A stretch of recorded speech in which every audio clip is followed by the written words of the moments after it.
Hallo en welkom by nog 'n episode van Leeflig.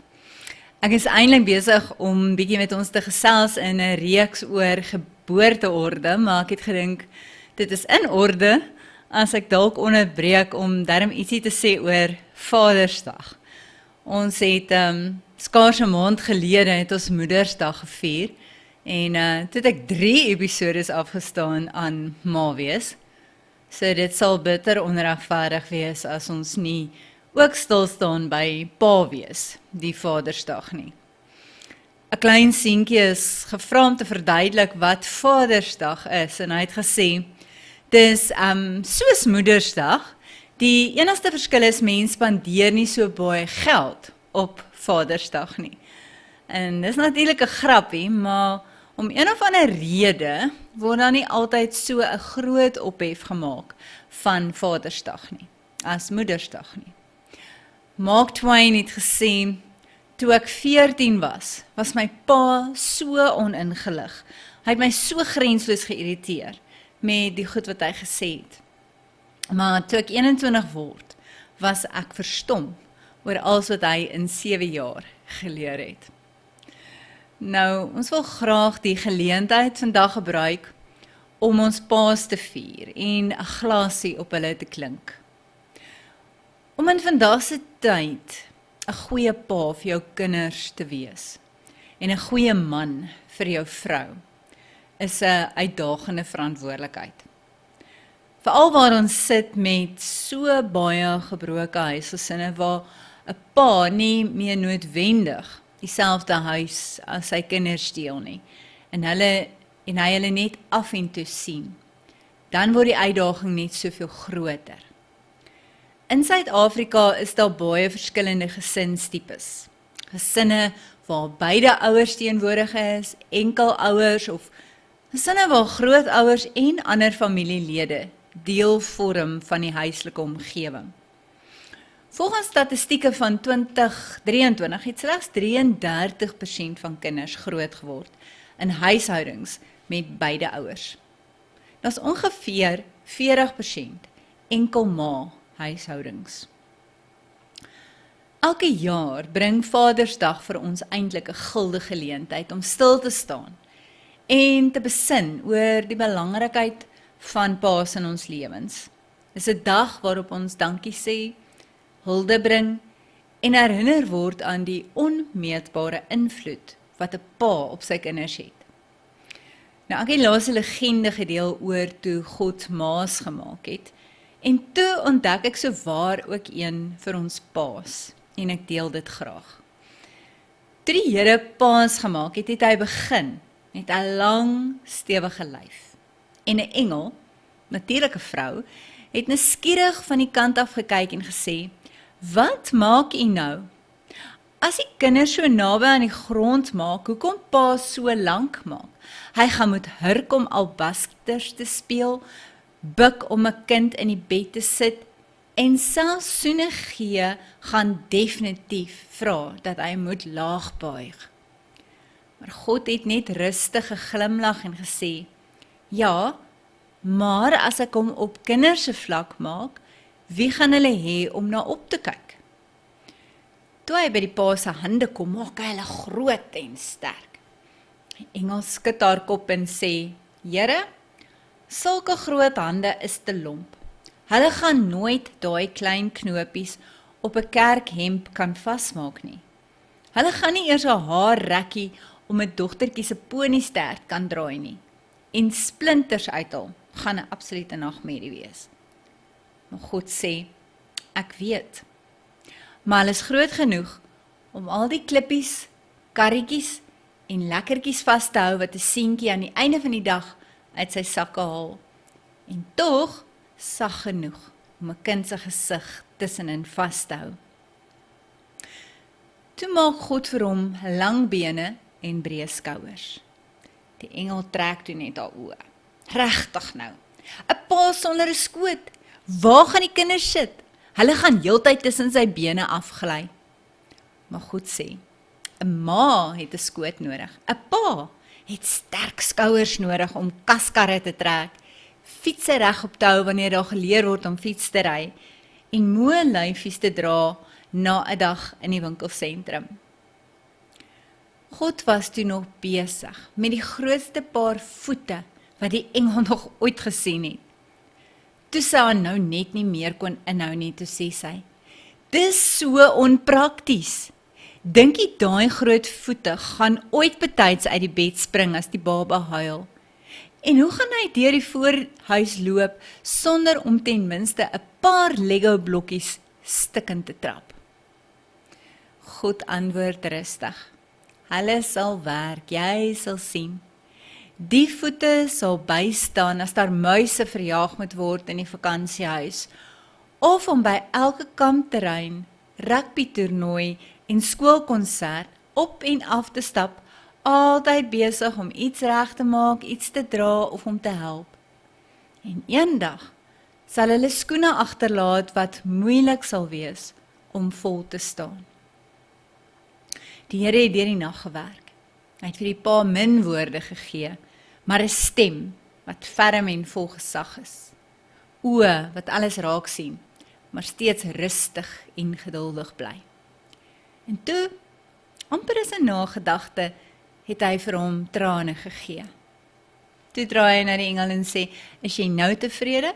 Dat hy net soveel kan lief hê soos 'n ma? En die engel het net stil gebly.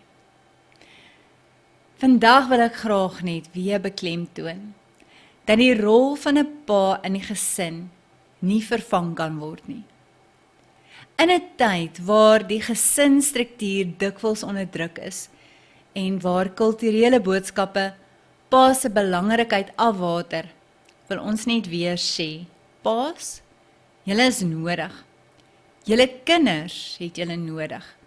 En julle teenwoordigheid maak 'n verskil wat die toekoms van julle kinders kan verander.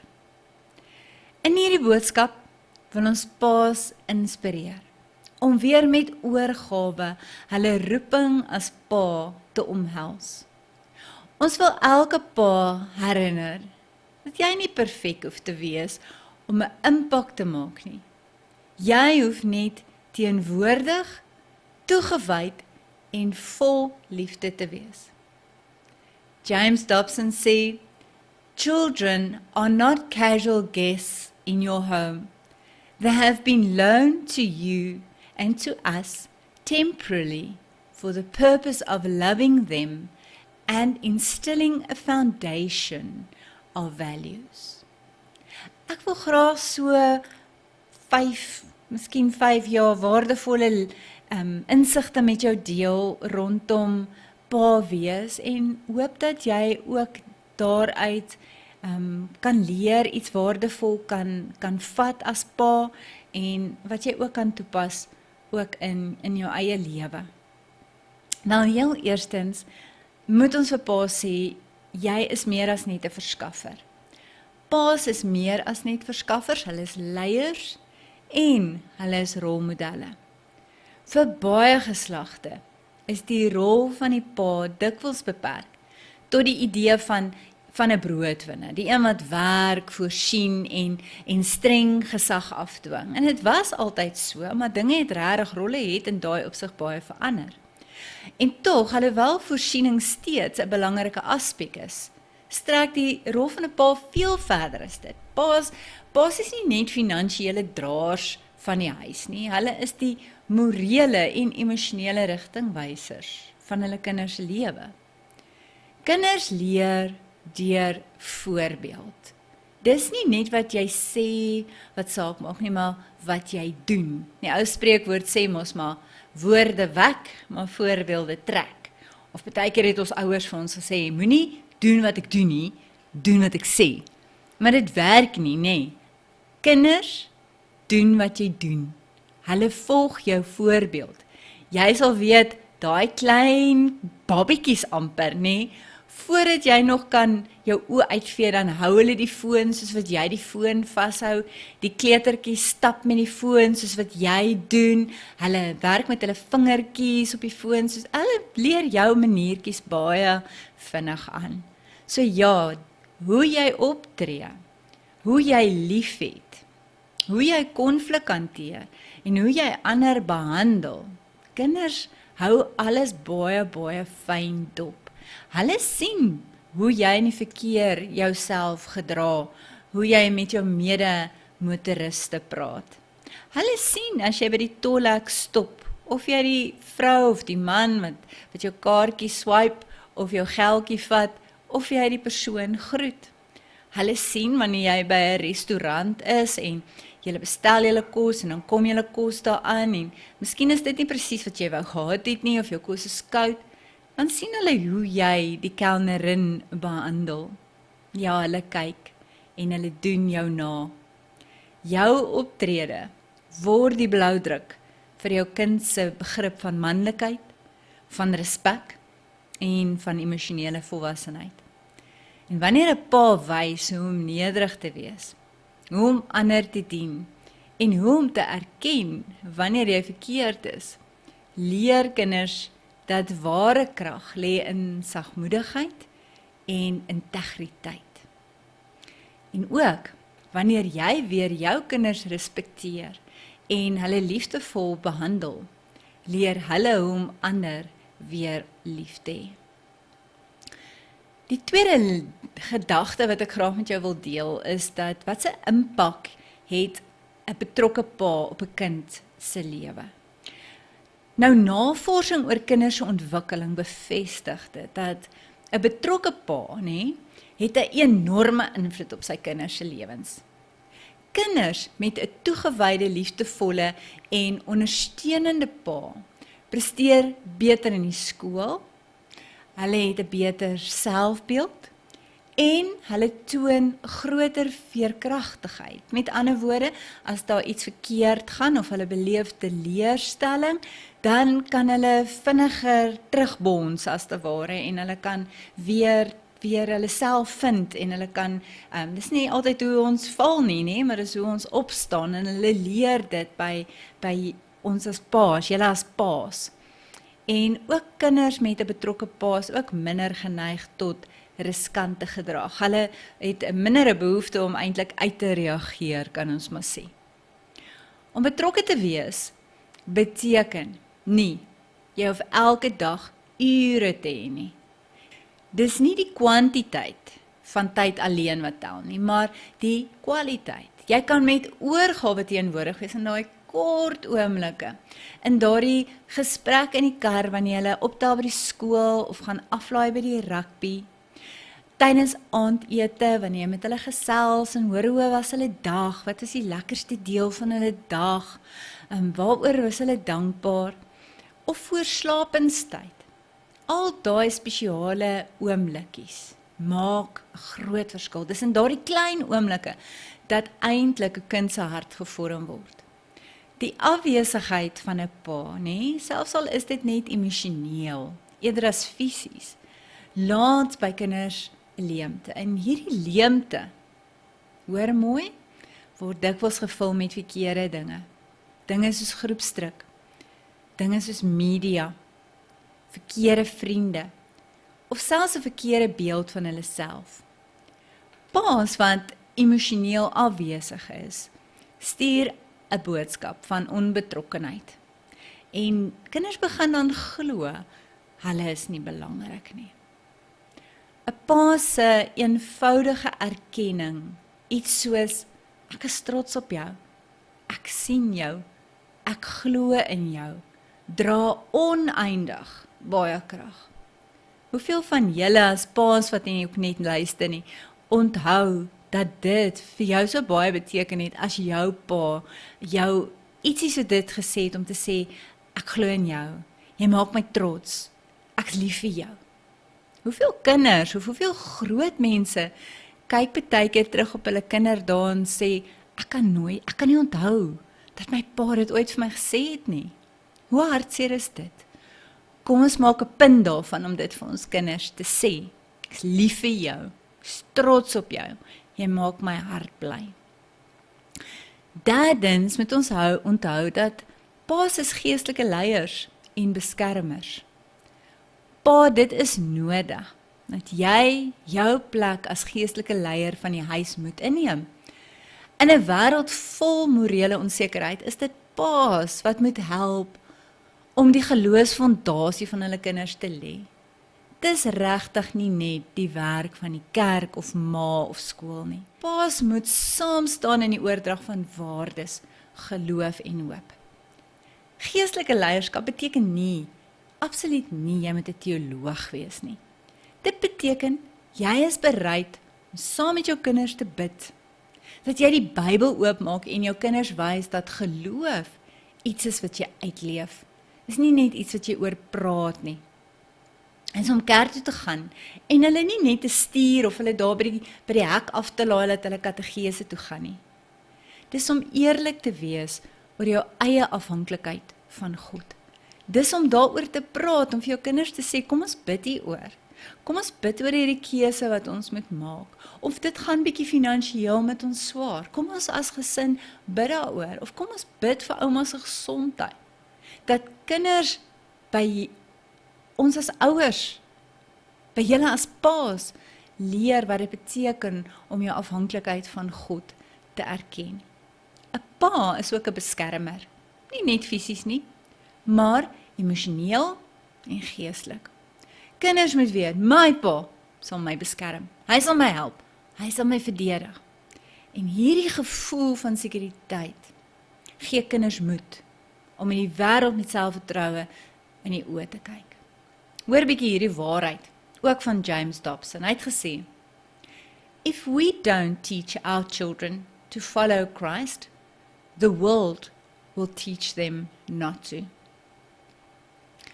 Vierdens, pa wees in die 21ste eeu, ek weet, is nie maklik nie. Die druk van werk, finansiële verantwoordelikheid, sosiale verwagtinge en daai konstante oorstroming van tegnologie kan selfs die toegewydste pa regtig moeg maak. Dit is 'n realiteit, maar dis nie 'n verskoning om op te gee nie. Inteendeel, dis 'n uitnodiging om meer gefokus en waaksaamheid pa te wees. Tegnologie, byvoorbeeld, is 'n tweesnydende swaard. Dit kan ons saambind of dit kan ons verdeel. Paas moet bewus wees van hulle eie skermtyd en prioriteite. Wanneer kinders sien dat jou foon belangriker is as hulle, leer hulle 'n boodskap van verwerping. Maar wanneer jy die tyd neem om bewustelik af te skakel en werklik in te skakel op jou kind, wys jy liefde op 'n manier wat woorde nie kan nie. En ek dink ons wil ons almal daarop maan. Ons fone raak amper soos nog 'n liggaamsdeel van ons. Ons kan nie sonder ons fone nie. Wie van julle se fone is nie op hierdie oomblik net 'n armlengte van jou af nie. Jy kan hom altyd, maak nie saak waar jy is nie, kan jy hom raak vat. Ons fone neem ons lewens oor. Wanneer laas het jy jou foon heeltemal net afgesit of in 'n laai geberre om spesifiek tyd saam met die in jou lewe te spandeer en daarmee gekommunikeer. Hierdie is julle tyd. Niks en niemand gaan nou daarmee inmeng nie. Of wanneer jou kind in 'n vertrek inkom en hulle vra jou iets en jy is besig miskien op die rekenaar, om dalk vir hulle te sê, byt net 'n oomblik vas.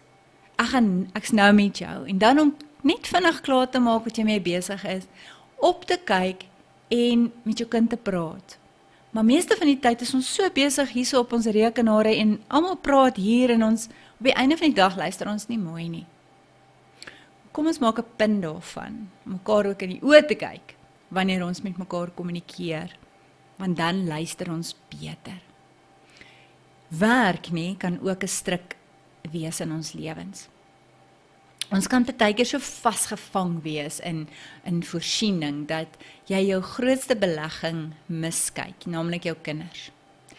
Jou loopbaan is belangrik, maar jou kinders, hoor my nou mooi, is maar eenmaal klein. En voor jy jou oë uitvee, is hulle groot, en dit is uit die huis uit. En moet jy weer probeer afsprake maak om hulle te sien en te kry, want dan raak hulle so besig dan moet jy punt maak om weer by hulle uit te kom. Hulle moet tyd maak vir jou. Onthou, no success outside the home can compensate for failure inside the home.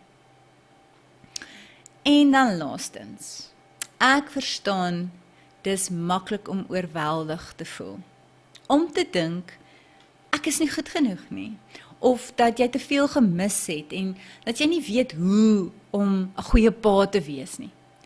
Die belangrike wat jy moet weet is, jy hoef regtig nie perfek te wees nie. Jy moet net teenwoordig wees. Jy moet net elke dag probeer, jy moet net opdaag. Jy moet onthou, jou kind het nie 'n superheld nodig nie, hulle het jou nodig. En terwyl ek dit sê, dink ek nou skielik daaraan beloftes. Weet jy hoe belangrik is beloftes? As jy 'n belofte maak, asseblief hou dit. Dink 2 keer voor jy 'n belofte aan jou kind maak. Maak seker dat jy daai belofte kan hou. Anders te wees eerlik en sê, Boeta, Sissa, ek weet nie of ek dit kan doen nie. Ek weet nie of ek jou netbalwedstryd kan maak nie, want so en so, of hierdie vergadering is aan die gang. Maar moenie beloof en dan teleurstel nie. Dit breek so vertroue. So dink mooi wanneer ons beloftes ook aan ons kinders maak. Onthou dat wat kinders op die einde van die dag die meeste onthou, is nie hoeveel geld jy verdien het, of hoeveel geskenke jy gekoop het nie. As jy ook terugdink aan jou eie kinderdae, wat is die goed wat jy die meeste onthou? Kinders sal selfde, hulle onthou daai lag. Hulle onthou of jy daar was. Hulle onthou daai lag in die kombuis, die stories voor slaaptyd, die hand op hulle skouer, die oë wat na hulle kyk met trots. Vadersdag is nie net 'n dag van sokkies en braaivleis nie. Dis 'n dag wat pa's herinner, jy is nie vervangbaar nie. Jou kind kyk op na jou. Hulle vertrou jou, hulle wil jou sien, hulle wil jou hoor, hulle wil jou ervaar. Hulle wil weet, jy is daar. Jou liefde vorm hulle identiteit. Jou geloof gee hulle rigting. Jou tyd gee hulle veiligheid.